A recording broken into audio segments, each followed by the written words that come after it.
BJP వాళ్ళు. ఇక వాళ్ళు ఏమైనా మీటింగులు పెట్టుడు జై శ్రీరామనుడు, మీటింగులు పెట్టుడు జై శ్రీరామనుడు. మరి జై శ్రీరామ్ అంటే పైనుంచి ఏమన్నా పైసలు పడుతున్నాయా, లేకపోతే ఏమన్నా మనకు పథకాలు వస్తానయా, ఇంకేమన్నా వస్తానయా అంటే ఏమీ లేదు.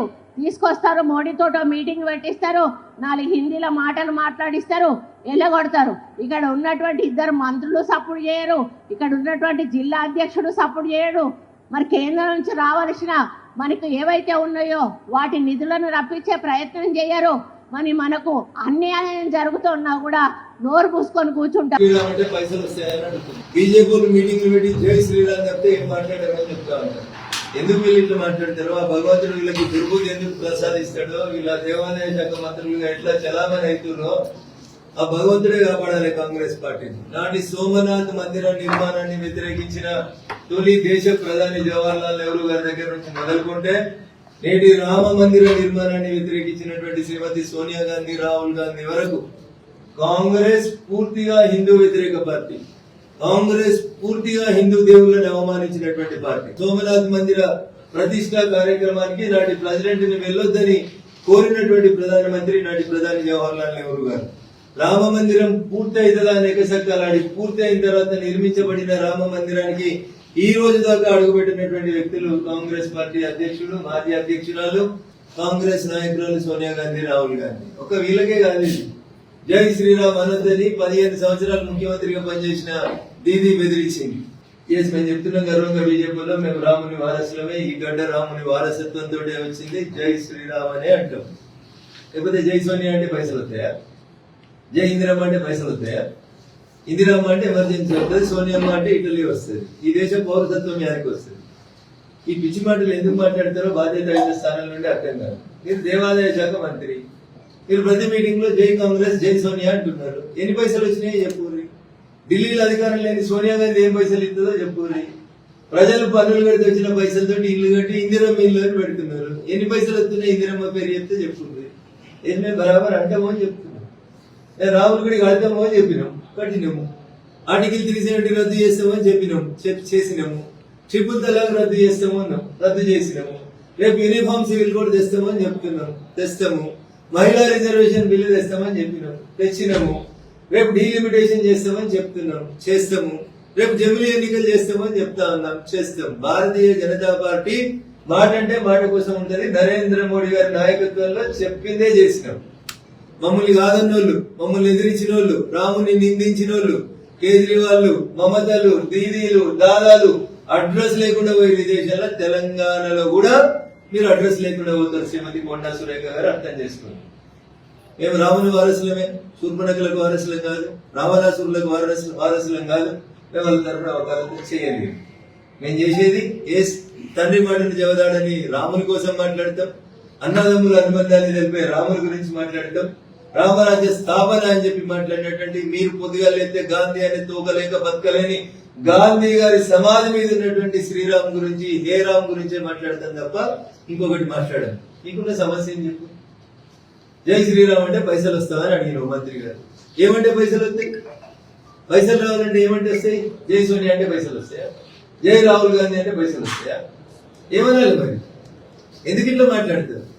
ఎందుకు మీ వంకర బుద్ధి ఎందుకు? హిందూ మతం పట్ల, హిందూ దేవుళ్ళ పట్ల కాంగ్రెస్ పార్టీకి ఈ వివక్ష ఎందుకనే చెప్పాలి రేవంత్ రెడ్డి గారు. పోనీ చెప్పుని, మేము హిందుత్వానికి వ్యతిరేకం, హిందూ దేవుళ్ళకు వ్యతిరేకం, హిందువులు ఎవరు మా పోటీ చెప్పుని కాంగ్రెస్ వాళ్ళకి శాతనే. ఒక మాట చెప్పు.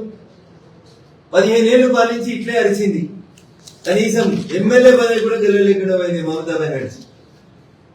దేవుళ్ళు లేరు, గుళ్ళు లేవు అని ఇష్టం ఉన్నట్టు మాట్లాడేటువంటి స్టాలిన్ కొడుకు ఉదయనిధి స్టాలిన్ సావు తప్పి కన్నులంటే పోయి ఉదయనిధి స్టాలిన్ గెలిచిండు. ముఖ్యమంత్రి 5 ఏళ్ళు చేసిన స్టాలిన్ అడ్రస్ లేకుండా పోయింది. కేబినెట్ ఉన్న 28 మంది పోయిండ్రు. అరుస్తా ఉంది మమతా బెనర్జీ, నేను ముఖ్యమంత్రి పదవికి రాజీనామా చేయాలి, ఎత్తి బంగాళాఖాతంలో ఆరేస్తాం, ఎక్కువ మాట్లాడితే అడ్రస్ లేకుండా చేస్తాం. ఏం మాట్లాడుతున్నారు పిచ్చి కూతురు?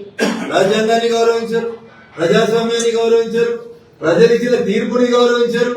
ఎమ్మెల్యే ఓడిపోయిన తర్వాత ముఖ్యమంత్రి పదవికి రాజీనామా చేయ ఏం చేస్తారో చూస్తా. ఏం చేయాలి మాకు తెలియదు. బిఆర్ అంబేద్కర్ గారు రాజ్యాంగంలో ఏం చెప్పిరో అట్లే ఖాళీ చేపిస్తాం. ఈ కుర్చీ ఖాళీ చేపిస్తాం, ముఖ్యమంత్రి నివాసాన్ని ఖాళీ చేపిస్తాం. బరాబరి బంగ్లాకి కొత్త ముఖ్యమంత్రి సరే, వెస్ట్ బెంగాల్ కి కొత్త ముఖ్యమంత్రి ఖచ్చితంగా భారతీయ జనతా పార్టీ నాయకుడే వస్తాడు, రేపు ఎల్లుండి వస్తాడు. Empty vessels makes much noise. Mamata, Kejriwal, Abhishek Banerjee, Udhayanidhi Stalin మరిగిన వాళ్ళందరూ ఏడిపోయారో సురేఖ గుర్తుపెట్టుకోవాలి. ఎందుకని మాట్లాడే కంటే ముందు అక్క మేము మర్యాద ఇస్తా ఉన్నాం, స్త్రీలను గౌరవిస్తా ఉన్నాం, ఈ దేశంలో మాతృమూర్తుల్ని గౌరవిస్తా ఉన్నాం. దాని అర్థం మా కాషాయ దళానికి ఏం చాతగాలని దయచేసి అనుకో అక్క. నీకు తెలియకపోవచ్చు రాజకీయం. భారతీయ జనతా పార్టీ పుట్టినప్పుడు దేశానికి స్వతంత్రం వచ్చిన తొలి నాళ్లలో భారతీయ జనతా పార్టీ కార్యకర్తలు, సంఘ కార్యకర్తలు, భారతీయ జనసంఘ కార్యకర్తలు ఒక స్లోగన్ చెప్పారు, అంగ వంగ కళింగ ఈ దేశాలన్నింటినీ కాషాయీకరణ చేస్తామని. అక్క నీకు తెలియదు, తెలుసుకో, నీ దగ్గర ఉండేటోళ్ళని అడిగి. అంగరాజ్యం అంటే బీహార్ రాజ్యం, పాటలీపుత్ర నగరం. ఇవాళ మీరు తెలుసుకోరాక పాటలీపుత్రాన్ని, అంగరాజ్యాన్ని ఈ రోజు కాషాయం కండల మెడ వేసుకున్నాయనే భారతీయ జనతా పార్టీ ముఖ్యమంత్రి ఉన్నాడు బీహార్ లో. వంగ ప్రస్తుత బంగ్లాదేశ్ విడిపోయిన తర్వాత ఏర్పాటైనటువంటి ప్రాంతాన్ని అంతా వంగ అని చెప్తారు. పశ్చిమ బెంగాల్ బంగ అని చెప్తారు. దాన్ని ఒకప్పుడు వంగ అని చెప్పేటోళ్ళు దేశానికి స్వతంత్రం వచ్చిన తెలంగాణలో. రేపు మాపు ఆ వంగ అనేటువంటి ప్రాంతం లోపల కూడా కాషాయ కండు వేసుకున్నాయనే ముఖ్యమంత్రి అవుతా ఉన్నారు. మిగిలింది కళింగ రాజ్యం. కళింగ రాజ్యం అంటే మనకు కొంచెం పక్కన ఉన్నటువంటి ఒడిస్సా. ఎవరు ముఖ్యమంత్రి ఉన్నారో సురేఖకు తెలుసు. అక్క చెప్తా ఉన్నాం, నీ ఊరికి వచ్చి చెప్పుకుంటా ఉన్నాం. కాకతీయులు ఏలినటువంటి ఈ గడ్డని వచ్చే ఎన్నికల తర్వాత ఇదే కాషాయం కండు వేసుకున్నాడు ముఖ్యమంత్రి అవుతాడు. రాసుకో సురేఖక్క. అంగ వంగ కళింగ తర్వాత నెక్స్ట్ మేము వచ్చేది కాకతీయ సామ్రాజ్యానికి. దానికి మా తొలి అడుగు సికింద్రాబాద్ పరేడ్ గ్రౌండ్స్ 10వ తారీఖు నరేంద్ర మోడీ గారు ఇస్తా ఉన్నారు. ఎన్ని శక్తులు వచ్చినా, రవంతలు, రేవంతలు, కేరళలు, కమ్యూనిస్టులు ఎవరు వచ్చినా, ఎంతమంది జట్టు కట్టినా తెలంగాణ రాష్ట్రంలో భారతీయ జనతా పార్టీ జెండా ఎగిరేయడాన్ని ఎవరికి చేతనైతుందో వాళ్ళు ఆపుకోండి. మాకేం చేతనైతుందో మేము చేసుకుంటాం. Thank you.